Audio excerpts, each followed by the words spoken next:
Update 3 on Super Typhoon Haima, which is a Category 5 still, barely, with winds of 160 miles an hour and a pressure of 915 millibars, moving west-northwest at 15 miles per hour.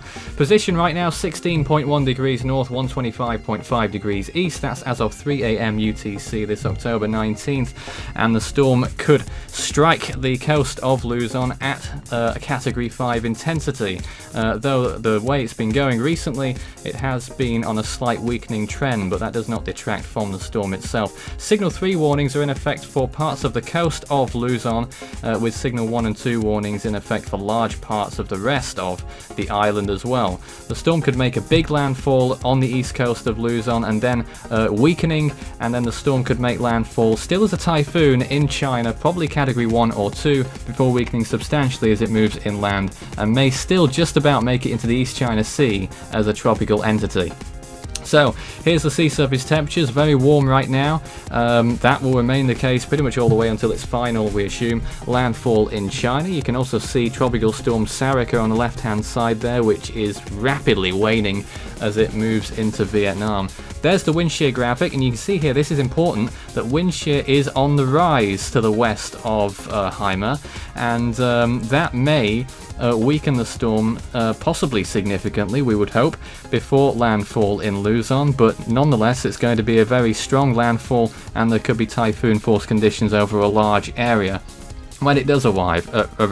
That's the water vapor imagery, and here's the floater imagery where you can see the close-up of the storm in the last few frames. That's how it's been going. The nice looking eye that it had, very circular, has become a little bit less well defined in the latest few frames, with the eye wall becoming a little bit more ropey towards the northwestern side of the storm's eye in those last few frames, particularly probably a result of that wind shear. Doesn't appear to be dry air intrusion. The northwestern side of the eye wall looking particularly bad right now. But as for the Philippines, you can see that the storm's influence really beginning to be felt there for the eastern coast of Luzon and the anticipated landfall area. Elsewhere around the world, we have Invest 99L, which has a high chance of developing in the next 5 days. Ex-Nicole speeding off towards Greenland right now, and moving to the other side, obviously the two storms I've already mentioned, Sarika and Haima in the Western Pacific. Sarika just about moving overland right now, has a bit of quite a large amount of influence, but the storm itself is now very weak indeed, and Haima right behind it, moving into the Philippines obviously.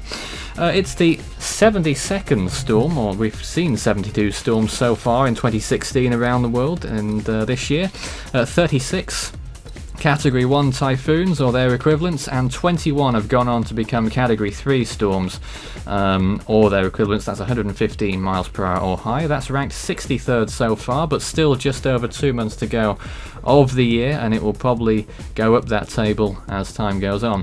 You can follow Force 13 on any of its outlets, the website force13.com, and also the tracker, which you can stay up to date with the storms in between updates. You can also find us on YouTube, Facebook and Twitter. Search Force 13 all in text, and you can add Fool13 on Skype for tropical weather chat at any time. That's FOOL13.